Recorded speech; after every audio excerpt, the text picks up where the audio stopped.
자, 여러분 이제 마지막 시간이 되겠는데 오늘 도시 및 주거환경 정비법 좀만 살펴보고 마무리 짓도록 하겠습니다. 자, 정비법 보죠. 먼저 이 도시 및 주거환경 정비법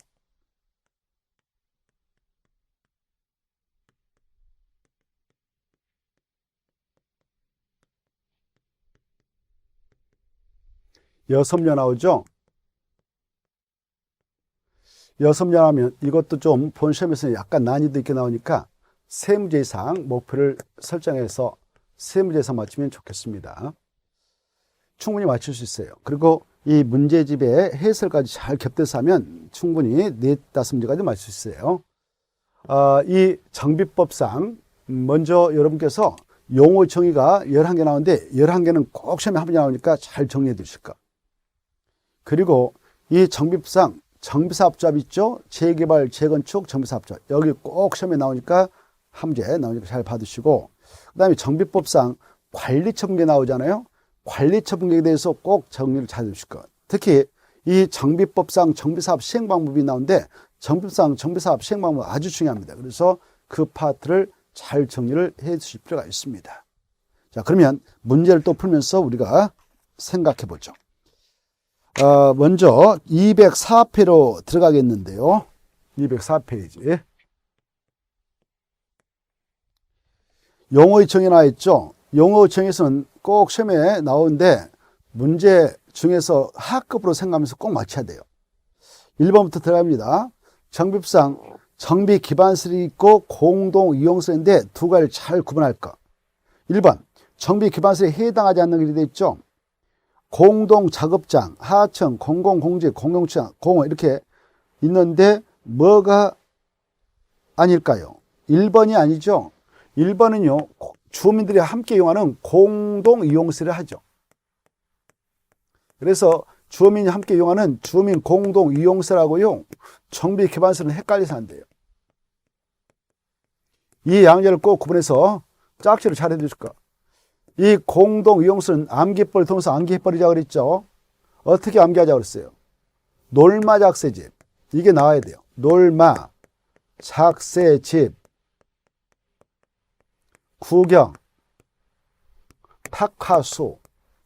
이게 머릿속에서 자동으로 나와야 되지. 그러면 어떻게 이걸 하나하나 짝짓기를 할 수 있단 말입니까?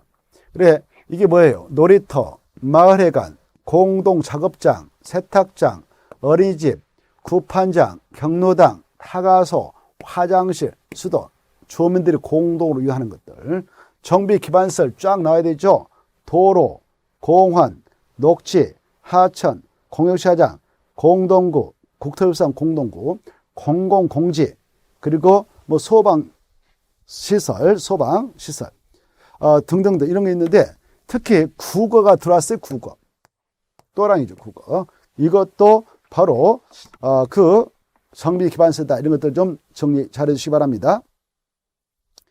해설 요소에서 다 정확하게 정리해 놨으니까 해설을 좀 잘 봐두실 필요가 있다 하겠습니다. 자, 그래서 1번이 답이고요. 2번 공동 이용설 해당하지 않는 거. 그러면 유치원은 아니죠. 유치원 없잖아요. 그래서 틀렸고. 자, 3번, 4번은 정비사업의 뜻을 물어보고 있습니다. 정비사업 세 가지가 있는데요. 이 세 가지를 여러분은 꼭 잘 봐두셔야 돼요. 정비사업 종류가 세 가지 있죠. 주거환경 개선사업,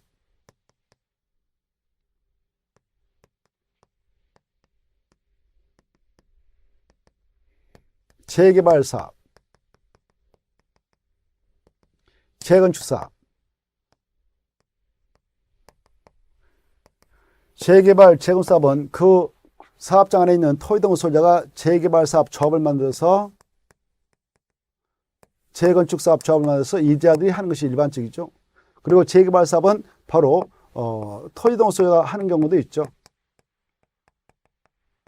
그런데 이 사업이라든가 이 사업을 공적 주체가 들어가서 사업한다. 그때는 그걸 공공 재개발 사업이라 하죠. 또 이것도 공공 재건축 사업이라 하죠. 자, 그래, 이때 주거환경 개선사업이 뭐냐, 재개발사업이 뭐냐, 재건축사업이 뭐냐, 이런 것들은 그 해설 통해서 잘 정리를 하시기 바랍니다. 문제 풀어보죠. 3번. 다음 설명에 해당하는 정비사업은 뭐냐? 그러면 도시 저소득층이 집단 거주하고 있다. 그러면 주거환경 개선사업이 바로 나와야 되죠. 그리고 그 밑에 보면 다세대, 단독 주택, 다세대 주택이 밀집한 지역에서 정비 기반시설, 공동이용시설 확충을 통해서 주거환경을 보존, 정비, 개량을 하기 위한 사업도 역시 주거환경 개선 사업이라는 거.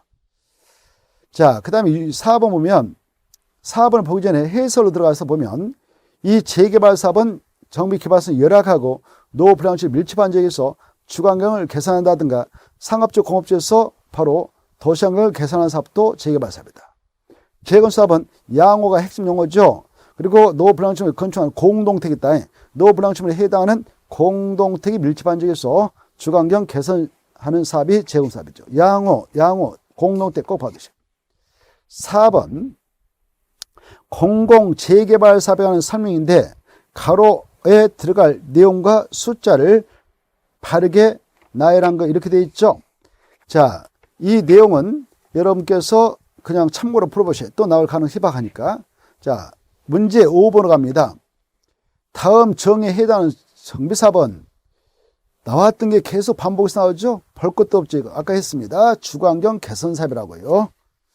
넘어가시고 209페이지 통과하고 210페이지 보시면 예상 문제 나와 있죠.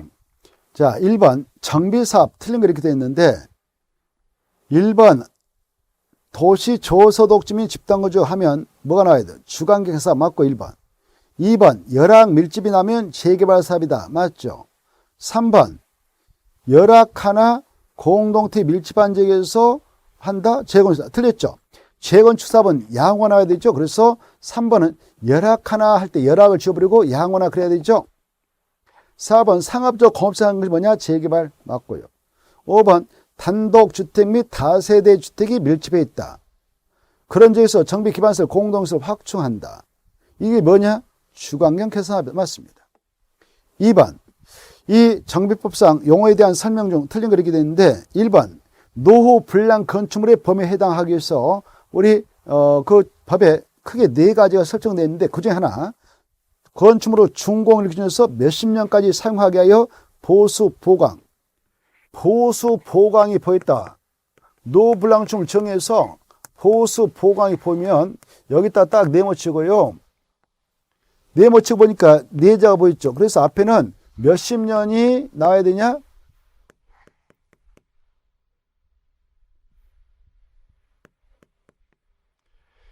바로 네자니까 40년 이렇게 암기하세요. 그래서 30년이 틀렸다.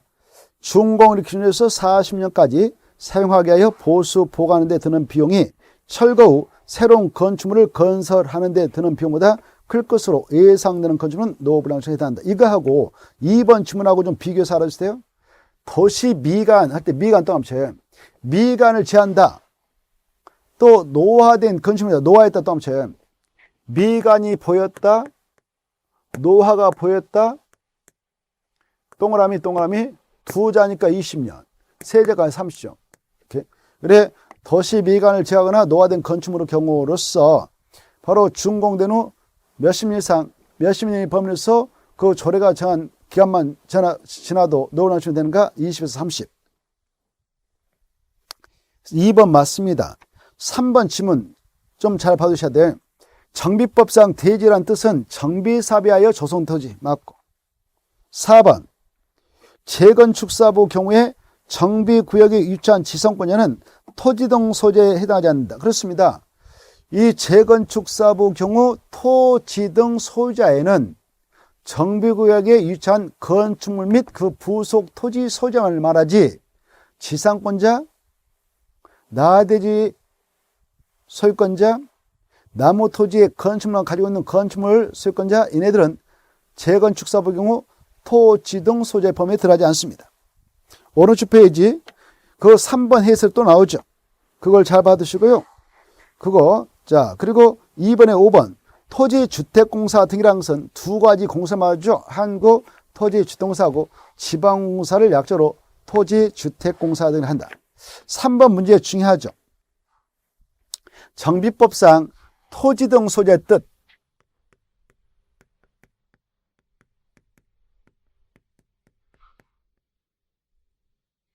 이 토지 등 소재라고 하는 것은 주관경 개선 사업하고 재개발 사업이다. 이것은 똑같이 정비구역에 위치하고 있는 정비구역에 이 구역에 위치하고 있는 토지 소유자, 건축물 소유자, 지상권자를 포함하죠. 그런데 재건축사업은 다르죠? 재건축사업의 경우 토지 등 소유자는 정비구역에 위치하고 있는 건축물 및 그 부속 소유자, 건축물하고 토지를 동시에 가지고 있는 점을 말합니다. 이걸 정확하게 이해하셔야 돼요. 그래서 3번 해당하지 않는 거 이렇게 됐는데 몇 번이 틀렸나요? 5번이 틀렸죠. 그래서 4번은 정확한데 5번은 틀렸죠. 재건축 사업의 경우 정비구역에 위치한 지상권자는 토지 등 소재에 해당하지 않습니다. 다음에는 맞습니다. 자, 그 다음에 문제 4번을 볼까요? 정비법령상 정비 기반설에 해당하지 않는가? 조금 전에 했죠. 몇 번일 것 같아요? 조금 전에 했으니까 답은 1번. 1번은 바로 공동 이용시설에 해당하기 때문에 틀린 것이죠. 자, 그 다음에 213페이지 정비법상 도시점 주관경 정비 기본 방침과 기본 계획 보겠습니다. 이 도시 및 주관경 정비법상 도시 및 주관경 정비법상 정비 기본계획 있죠. 도시점 주관경 정비 기본계획은 꼭 시험에 나온다 생각하시고 잘 정리를 해 주셔야 돼요. 자, 1번 들어가겠습니다.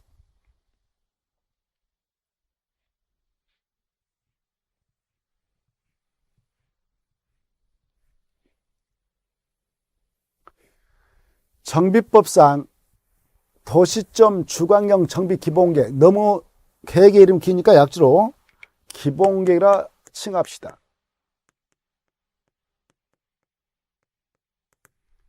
이 기본계획은 누가 수립권자냐? 수립권자 꼭 아셔야 되죠? 수립권자. 바로 시의 대장들만 수립권자지 군수는 아니죠. 특별시장, 광역시장, 특별자치시장, 특별자치도사, 시장까지만 수립권자죠. 이네들 수립을 하게 될 때 몇 년을 내다보고 수립하냐? 10년 내다보고 수립하죠. 그래서 10년 단위로 수립하죠. 이때 수립을 했던 자 중 이 대도시장이 아닌 시장 있죠? 대도시장이 아닌 시장이 수립을 했다면 도의사한테 승인받아야 됩니다. 그리고 대도시장이 아닌 시장도 수립을 하는데 대도시장이 아닌 시장은 도의사가 너 수립할 필요 없다. 그러면 그때는 수립을 하지 않아도 돼요. 그런 말씀 없으면 수립해가지고 도의사한테 승인받아야 된다. 자, 그리고 이네들 수립권자로서 수립할 때 수립 절차가 있죠.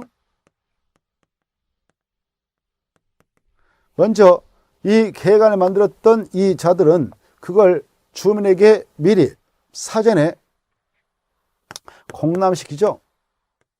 공람은 며칠상 보장합니까? 14일 이상. 그리고 나서 지방의 의견 청취 들어가죠. 지방의회 의견 청취에 들어가게 될 때요. 이 의회에다 보내면 얘네들 며칠에 의견 제시하는가? 60일. 60일에 이 의견 제시가 없으면 이의 없는 거 간주해서 통과하죠. 그리고 협의 심의를 거쳐서 수립해서 고시하죠. 그리고 열람 제공하죠. 이때 수립했던 이 자들 바로 국토교통부한테 보고를 꼭 해야 됩니다. 이렇게. 그리고 이 계획의 수립 기준은 국토교통부장이 정해 주죠. 이렇게 수립했던 이 계획은 몇 년마다 타당성 검토해서 반영한다? 5년마다. 타당성 전반적으로 재검토해서 정비하죠. 자, 이런 내용을 바탕으로서 정리를 하면 되겠는데요. 문제 풀을까요? 자, 기본계획 틀린 거 1번 도의사가 대도시가 아닌 시로서 기본계획을 수립할 필요가 없다고 인정한 시는 수립하지 않을 수도 있다. 맞죠? 2번, 수립하고자 할 때 14 이상 주민 공랑 지방의 의견 든데 맞습니다. 공람은 14 이상. 그 다음에 3번, 이 대도시장이 아닌 시장이 기본계획을 수립했다면 도지사한테 승인받아 맞고요. 4번, 기본계획을 수립했다면 고시를 꼭해서 알려주지 맞고요. 5번, 기본계획은 몇 년마다 타당성 검토 결과 반영하는가? 3년마다 틀렸죠? 5년마다 그래야 되죠. 자, 그 다음에 2번. 이 기본계획이다? 틀린 거. 1번. 이 기본계획의 수립기준, 작성 방법과 기준 누가 다 정하냐? 국토교통부 장관. 1번 맞습니다. 2번. 대도시장이 아닌 시장은 기본계획 내용 중 단계별 정비사업 추진계획을 병행하는 경우에는 도사의 승인을 받지 않아도 된다. 이건 경면상 병에서 승인받지 않아도 돼요. 3번. 기본계획에 생활권별 기반시설 설치가 포함된 경우에는 기본계획에 포함되어야 할 그 사항 중 주거지 관리계획은 생략이 될 수 있습니다. 주거지 관리계획은 생활권별 기반시설 설치가 포함되어 있다면 생략이 될 수 있도록 허용하고 있어요. 4번. 대도시장은 지방도시의 심의를 거치기 전에 관계 행정기관장과 바로 협의를 해야 한다. 협심에서 확정고시하죠. 그러니까 협의가 먼저예요. 협의가 먼저고 심의가 나중이다. 그 말입니다. 자, 그 다음에 5번. 도지사가 기본계획을 수립할 필요가 없다고 인정하는 대도시가 아닌 시는 기본계획을 수립하지 않을 수도 있다고 그랬죠. 5번 맞은데요. 다시 3번을 보겠습니다. 3번을 보면 기본계획에 생활권별 기반시설 설치가 포함된 경우에는 기본계획에 포함돼야 할 사항 중 주거지 관리계획이 생략될 수 있다. 주거지 관리계획이 생략될 수 있는 게 아니고 주거지 관리계획을 지워버리고 그 자리에다가 정비 예정구역의 계략적 범위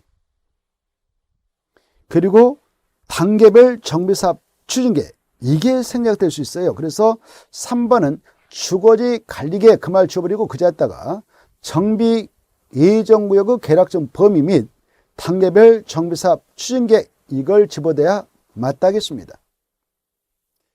그 다음에 3번은 기본계획 틀린 거 이렇게 되는데 반복되고 있는 게 계속 나오죠. 자, 그래서 그것은 참고로 풀어보시고요. 4번은 자, 이 기본계획의 수립과 정비 규정인데 틀린 거 이렇게 돼 있죠. 1번 했고 2번도 했고 그 다음에 3번 이 3번은 좀 봐두셔야 되겠죠. 정비구역의 지용자는 정비구역 지임로 설치를 위하여 필요한 경우는 지임로 지역과 그 인접지역을 포함하여 정비구역을 지정할 수도 있습니다. 맞습니다. 이렇게 뭐 저기다 정비구역이다라고 정을 하려고 합니다. 그런데 이 장소가 이렇게 큰 대로부터 이렇게 연결된 도로하고 접하고 있어요. 그때는 여기서 정비구역을 지정하고자 할 때에 이 도로가 엉망이 닿으면 이 도로까지 포함해서 넓게 잡고 여기까지가 정비구역이다라고 지정할 수 있어요. 이렇게. 그래서 도로를 다시 크게 설치를 할 수 있습니다. 그래서 정비구역 지정자는 정비구역의 지임로 설치를 위하여 필요한 경우에는 지임로 지역과 그 인근 인접지역을 포함해서 정비구역이다라고 정할 수 있다는 거. 자, 그 다음에 4번 중요합니다. 이렇게 정비구역이 지정되어 있다. 정비구역이 지정되어 있는 이곳에서는 이 토지를 가지고 주택법상 지역주택자업 설비에서 조합주택 건설하겠다라고 조합을 모집해서는 안 됩니다. 그래서 4번 맞고요. 중요하고요. 5번 이 정비구역이 지정되면 이 안에서는 바로 7가지 행위가 제한되죠. 제한된 행위를 하려면 허가받아야 되죠. 그때 7가지 뭡니까? 도시개발구역 안에서 제한된 행위하고 유사하나 딱 하나만 차이가 있죠. 대선. 여기는 대선은 허가 대상 아니지만 나머지 도시개발구역의 내용하고 똑같아요. 그래서 건공 토토토 물족 이거 허가 대상인데 그거는 건축법상 건축물의 건축과 용도 변경, 가성시설 건축과 용도 변경 이것들은 허가 대상이다. 공작물 설치, 토지 형질 변경, 토서 채취, 토지 분할, 물건을 쌓아둘 때 1개월 이상 쌓을 때만 허가 받죠. 그 다음에 중모벌지, 식재, 경작지에서 그 이임식도 허가 받는다. 이런 거 있지 않습니까? 그래서 5번 보면 정비구역에서 이동이 쉽지 않는 물건을 몇 개월 이상 쌓아둘 때만 허가 받습니까? 1개월 이상이고요. 1개월 미만일 때는 허가 받지 않고 쌓아도 됩니다. 그래서 5번 14일 이상, 14일 동안 쌓아두기 위해서는 허가 받으면 틀렸어요. 1개월 이상이 나야 되죠. 답은 5번입니다. 자, 여러분은 이 해설을 좀 꼼꼼하게 봐두셔야 돼요. 그 해설을 보면 216페이지 그 해설하고 217페이지 해설은 시험에 나온다 생각하시고 중요해가지고 잘 받아야 됩니다. 이 안에서 정비관에서 허가받을 사항 7가지 하고 허가 없이 허용되는 행위 7가지를 잘 비교해서 정리해 둘 것.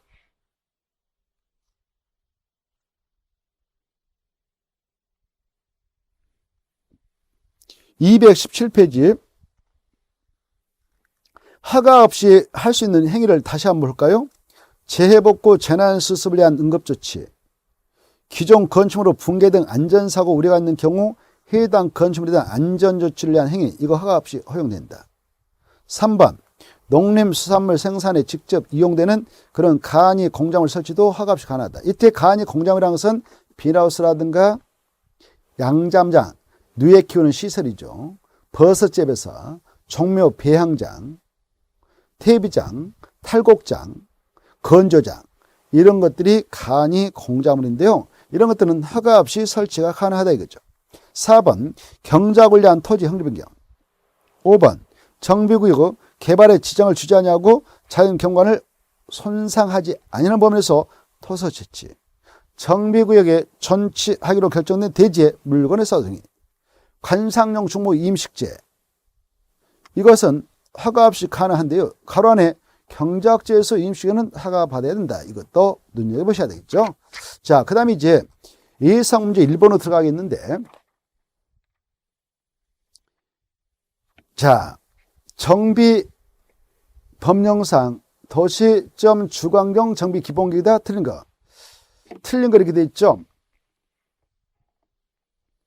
1번. 문제에다가요. 그 기본 방침과 이렇게 하나 쓰네. 기본 방침과 도시점 주관경 정비 기본계획에 대한 설명이 틀린 거 이렇게. 기본 방침까지. 자, 1번 보면 마지막에 기본 방침에다 줄 거예요. 1번에 기본 방침은 누가 만드는가, 누가 수립하는가? 국토교통부 장관이 국가의 정책 방향, 도시점 주관경을 정비하게 한 국가의 정책 방향을 포함하여서 수립되는 것이 기본 방침인데, 기본 방침은 누가 수립하는가? 국토교통부 장관이. 몇 년마다 수립하는가? 10년. 몇 년마다 타당성 검토하는가? 5년. 이것도 좀 봐두시고요. 그리고 2번. 자, 이 기본계획은 특광, 특특, 시장만 수립하고요. 이것도 10년 단위로 수립하는데 몇 년마다 타당성 검토 반영하는가? 5년. 3번. 기본계획의 수립권자는 지방의회 의견을 들어야 하고요. 지방의회는 기본계획을 통지한 날부터 며칠에 의견 제시하는가? 60일이죠. 그래서 30이 틀렸습니다.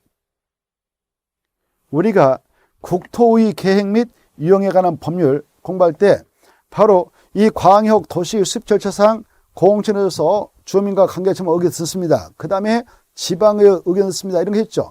시도의회, 시장, 시군의회 이런 지방의 의견을 듣기 위해서 그 계획안을 보내면 거기서는 30일 의견 제시합니다. 이런 거 했고요. 도시군 기본계획을 수립할 때도 바로 수립 절차상 특광, 특특, 시군의 의회 의견 듣는 절차가 있는데 그때 그 도시군 기본계획을 보내면 거기서는 30일의 의견을 제시합니다. 그리고 정비법상 여기 지금 공부하고 있는 정비 기본계획 있죠. 도시점 주관경 정비 기본계획하고 정비계획 있죠. 이 두 가지를 바로 수립권자들이 또 이방권자들이 지방의회 의견 듣기 위해서 보내면 여기에서는 60인의 의견 제시하면 되지 30일이 아니다. 이런 차이점을 좀 알아두시고요. 주택법상 리모델링 기본계획을 특별시장, 광시장, 대도시장 수립할 때에 수립 절차상 주민에게 공람시키는 14일 이상 하고요. 지방의회 의견 듣기서 보내면 거기서도 지방의회는 30일의 의견을 제시하게 됐습니다. 그러나 여기 정비법상 지방의회는 30일이 아니라 60일이라는 것. 그래서 3번 틀렸습니다. 30일을 주시고 60일. 4번은 조금 전에 했던 거죠. 도시점 주간경 정비 기본계획 수립권자는 기본계획의 생활권 설정, 생활권별 기반시 설치계 및 주택 수급계획을 포함하는 경우에 정비 예정구역의 계략적 범위와 단계별 정비사업 추진계획을 생략할 수 있다. 그랬죠. 자, 그 다음에 5번은 통감했으니까요. 그 다음에 문제 2번은 가볍게 그냥 보신대요. 자, 도시점 주간경 정비 기본계획 포함할 내용 아닌 그렇게 있죠. 1번, 3번, 4번, 5번 포함하는데 2번이 틀렸습니다. 2번은 정비계획을 만들 때 포함하는 겁니다. 정비계획. 정비 사업을 하기 위한 계획인 정비계획을 짤 때에 이 계획에 따라 어디서 사업하겠다라는 구역을 꼭 밝히죠. 그리고 그 면적도 밝히죠. 그 면적. 그래 정비구역 및 그 면적은 정비계획 짤 때 그 계획 내용에다 집어든 거지 기본계획에다 넣은 거 아니다. 기본계획을 짤 때는 정비구로 정할 예정인 그 정비 예정구역의 계략적 범위하고 그 정비 예정구역별 정비계획 수립 시기를 포함해서 수립합니다. 그리고 정비구역과 그 면적은 정비계획에다 포함한다는 걸 꼭 구분하시기 바랍니다. 그래서 219페이지 보면 두 가지 계획의 내용을 비교해놨잖아요. 위에 있는 것은 기본계획을 수립할 때 포함을 하게 되는 건데요. 그게 보면은 9번 정비 예정구역 계략적 범위, 10번 정비 예정구역을 정비계획 수립시를 포함한다. 그런데 밑에 정비계획 내용에는 2번 정비구역과 그 면적을 집어넣으라 이렇게 되어 있죠. 이걸 좀 비교해 두시기 바랍니다. 자, 오늘 일정은 여기까지 해서 마무리 짓고요. 여러분들 장시간 동안 수업 듣느라 고생됐습니다. 건강 잘 챙기시고요. 다음 주에 뵙겠습니다. 안녕히 계십시오.